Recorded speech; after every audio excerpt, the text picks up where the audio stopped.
আপনার স্বামীর একটা কথা শুনে আপনি আকাশ থেকে নেমে পড়ছেন, আকাশ ভেঙে পড়ছে মাথার উপরে।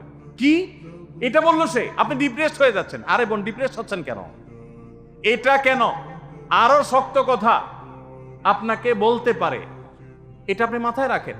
কারণ দিন শেষে তিনি মানুষ, তার ভুল হতে পারে, একটা সময় তিনি তার ভুল বুঝতে পারেন।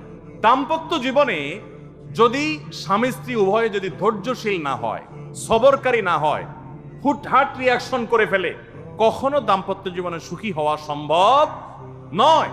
মনে রাখতে হবে, একসাথে থাকতে গেলে, দুইটা পাতিল একসাথে থাকতে গেলে টুনটান লাগে না, বাধে হয় না? দাম্পত্য জীবনে টুকটাক সমস্যা হবেই, এটা প্রত্যাশিত। মনে রাখবেন, এই জিনিসটা যদি আপনি আগে থেকে মাথায় রাখেন, তাহলে আপনার কষ্ট অনেকখানি দূর হয়ে যাবে। আমরা অনেকে আকাশ থেকে নেমে পড়ি। কি বলে? এত বড় সাহস, এই কথা বলতে পারে? কেন ভাই আশ্চর্য হচ্ছেন কেন? এর চেয়ে বেশি কথা বলতে পারে। মাথা বাড়ি মারছে? আরে ভাই, ছুরি মারে নাই যে শুকর আদায় করে। বুঝেন নাই কথা? একই কথা বোনদের জন্য প্রযোজ্য। আমার মা বোন যারা শুনছেন তাদেরকেও বলছি,